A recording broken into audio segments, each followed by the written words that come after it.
Between the victim of the plague who runs in shrieking pursuit of his visions and the actor in pursuit of his feelings, between the man who invents for himself personages he could never have imagined without the plague, creating them in the midst of an audience of corpses and delirious lunatics, and the poet who inopportunely invents characters, entrusting them to a public equally inert or delirious.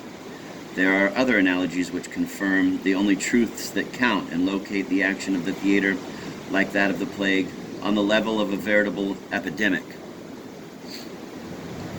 But whereas the images of the plague occurring in relation to a powerful state of physical disorganization are like the lost volleys of a spiritual force that is exhausting itself, the images of poetry in the theater are a spiritual force that begins its trajectory in the senses and does without reality altogether.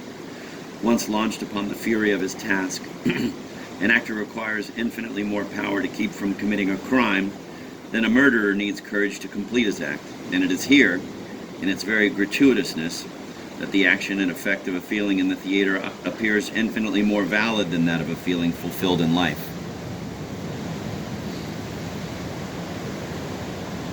Compared with the murderer's fury which exhausts itself, that of the tragic actor remains enclosed within a perfect circle. The murderer's fury has accomplished an act, discharges itself, and loses contact with the force that inspired it but can no longer sustain it. That of the actor has taken a form that negates itself to just the degree it frees itself and dissolves into universality. Extending this spiritual image of the plague, we can comprehend the troubled body fluids of the victim as the material aspect of a disorder which, in other contexts, is equivalent to the conflicts, struggles, cataclysms, and debacles our lives afford us. And just as it is not impossible that the unavailing despair of the lunatic screaming in an asylum can cause the plague by a sort of reversibility of feelings and images, one can similarly admit that the external events, political conflicts, natural cataclysms, the order of revolution, and the disorder of war, by occurring in the context of the theater, discharge themselves into the sensibility of an audience with all the force of an epidemic. In The City of God, St. Augustine complains of this similarity between the action of the plague that kills without destroying the organs and the theater which, without killing, provokes the most mysterious alterations in the mind of not only an individual, but an entire populace. "No," he says, "you who are ignorant that these plays, sinful spectacles, were not established in Rome by the vices of men, but by the order of your gods. It would be more reasonable to render divine honors unto Scipio than to such gods. Surely they are not worthy of their pontiff. In order to appease the plague that killed bodies, your gods commanded in their honor these plays, and your pontiff, wishing to avoid this plague that corrupts souls, opposes the construction of the stage itself. If there still remains among you sufficient trace of intelligence to prefer the soul to the body, choose what deserves your reverence. For the strategy of the evil spirits, foreseeing that the contagion would end with the body, seized joyfully upon this occasion to introduce a much more dangerous scourge among you, one that attacks not bodies but customs. In fact, such is the blindness, such the corruption produced in the soul by plays that even in these late times, those whom this fatal passion possessed, who had escaped from the sack of Rome and taken refuge in Carthage, passed each day at the theater priding themselves on their delirious enthusiasm for the actors." End of quote. It is useless to give precise reasons for this contagious delirium. It would be like trying to find reasons why our nervous system after a certain period responds to the vibrations of the subtlest music and is eventually somehow modified by them in a lasting way. First of all, we must recognize that the theater, like the plague, is a delirium and is communicative.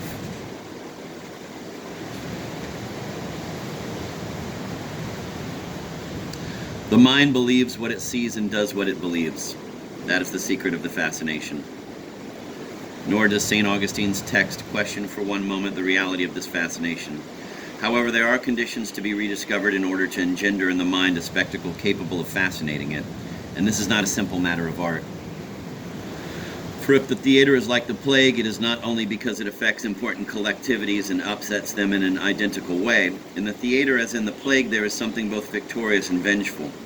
We are aware that the spontaneous conflagration which the plague lights wherever it passes is nothing else than an immense liquidation.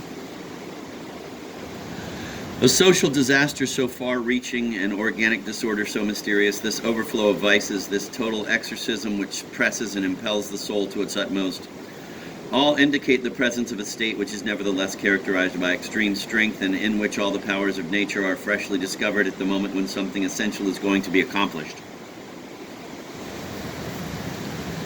The plague takes images that are dormant, a latent disorder, and suddenly extends them into the most extreme gestures.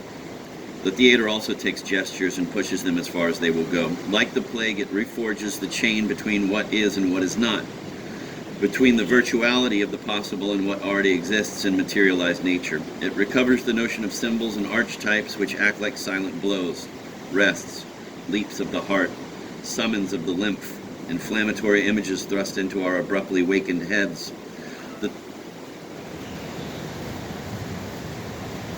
The theater restores us all, our dormant conflicts and all their powers, and gives these powers names we hail as symbols. And behold, before our eyes is fought a battle of symbols, one charging against another in an impossible melee. For there can be theater only from the moment when the impossible really begins and when the poetry which occurs on the stage sustains and superheats the realized symbols. These symbols, the sign of ripe powers previously held in servitude and unavailable to reality, burst forth in the guise of incredible images which give freedom of the city and of existence to acts that are by nature hostile to the life of societies. In the true theater, a play disturbs the senses' repose, frees the repressed unconscious, incites a kind of virtual revolt, which moreover can have its full effect only if it remains virtual, and imposes on the assembled collectivity an attitude that is both difficult and heroic. Thus, in Ford's "'Tis Pity She's a Whore," from the moment the curtain rises, we see to our utter stupefaction a creature flung into an insolent vindication of incest, exerting all the vigor of his youthful consciousness to proclaim and justify it. He does not waver an instant, does not hesitate a minute, and thereby shows of how little account are all the barriers that could be opposed to him. He is heroically criminal and audaciously, ostentatiously heroic. Everything drives him in this direction and inflames his enthusiasm. He recognizes neither earth nor heaven, only the force of his convulsive passion, to which the rebellious and equally heroic passion of Annabella does not fail to respond. "I weep," she says, "not with remorse, but for fear I shall not be able to satisfy my passion. They are both forgers, hypocrites, and liars for the sake of their superhuman passion, which laws obstruct and condemn, but which they will put beyond the law. Vengeance for vengeance and crime for crime. When we believe them threatened, hunted down, lost, when we are ready to pity them as victims, then they reveal themselves ready to render destiny threat for threat and blow for blow.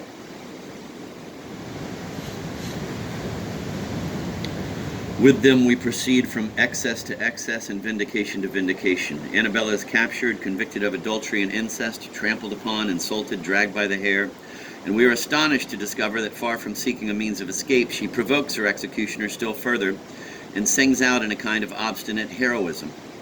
It is the absolute condition of revolt. It is an exemplary case of love without respite, which makes us, the spectators, gasp with anguish at the idea that nothing will ever be able to stop it.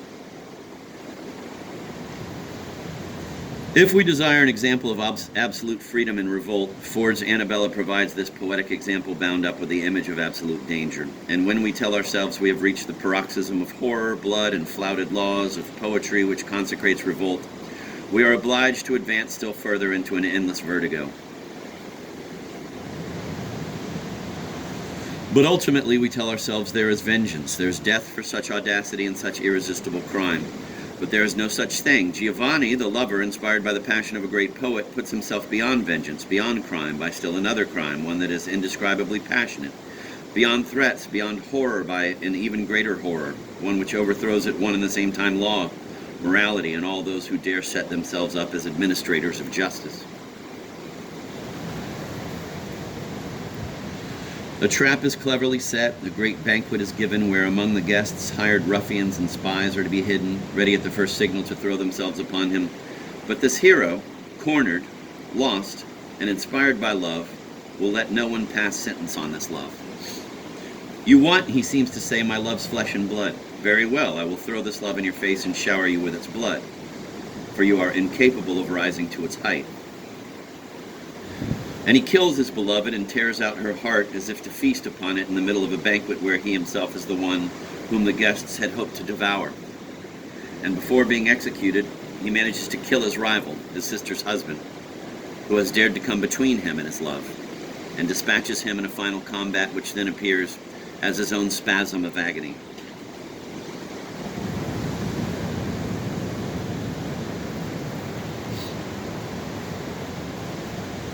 Like the plague, the theater is a formidable call to the forces that impel the mind by example to the source of its conflicts.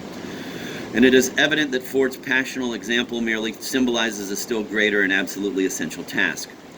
The terrorizing apparition of evil, which in the mysteries of Eleusis was produced in its pure, truly revealed form, corresponds to the dark hour of certain ancient tragedies which all true theater must recover.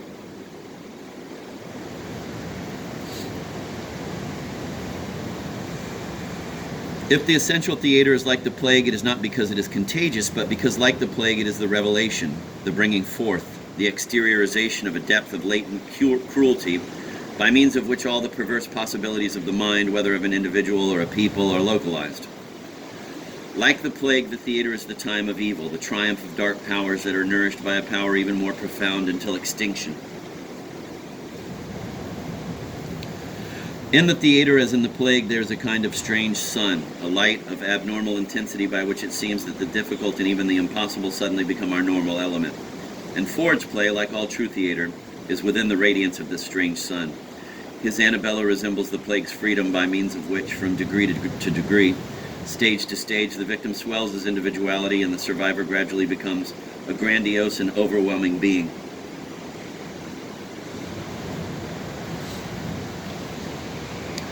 We can now say that all true freedom is dark and infallibly identified with sexual freedom, which is also dark, although we do not know precisely why. For it has been a long time since the Platonic eros, the procreative sense. The freedom of life vanished beneath the somber veneer of the libido, which is identified with all that is dirty, abject, infamous in the process of living, and of throwing oneself headlong with a natural and impure vigor, with a perpetually renewed strength upon life. And that is why all the great myths are dark, so that one cannot imagine, save in an atmosphere of carnage, torture, and bloodshed, all the magnificent fables which recount to the multitudes the first sexual division and the first carnage of essences that appeared in creation.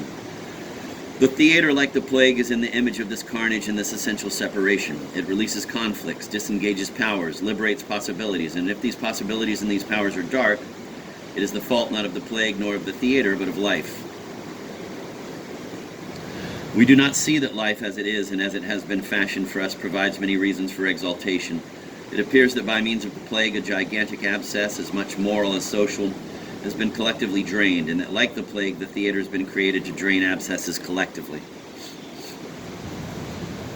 Perhaps the theater's poison injected into the social body disintegrates it, as St. Augustine says, but at least it does so as a plague, as an avenging scourge, a redeeming epidemic in which credulous ages have chosen to see the finger of God, in which is nothing but the application of a law of nature, whereby every gesture is counterbalanced by a gesture and every action by its reaction. The theater, like the plague, is a crisis which is resolved by death or cure. And the plague is a superior disease because it is a total crisis after which nothing remains except death or an extreme purification. Similarly, the theater is a disease because it is the supreme equilibrium which cannot be achieved without destruction. It invites the mind to share a delirium which exalts its energies. And we can see, to conclude, that from the human point of view, the action of theater, like that of plague, is beneficial. For, impelling men to see themselves as they are, it causes the mask to fall, reveals the lie, the slackness, baseness, and hypocrisy of our world. It shakes off the asphyxiating inertia of matter which invades even the clearest testimony of the senses. And in revealing to collectivities of men their dark power, their hidden force, it invites them to take, in the face of destiny, a superior and heroic attitude they would never have assumed without it. And the question we must now ask is whether in this slippery world which is committing suicide without noticing it, there can be found a nucleus of men capable of imposing this superior notion of the theater, men who will restore to all of us the natural and magic equivalent of the dogmas in which we no longer believe.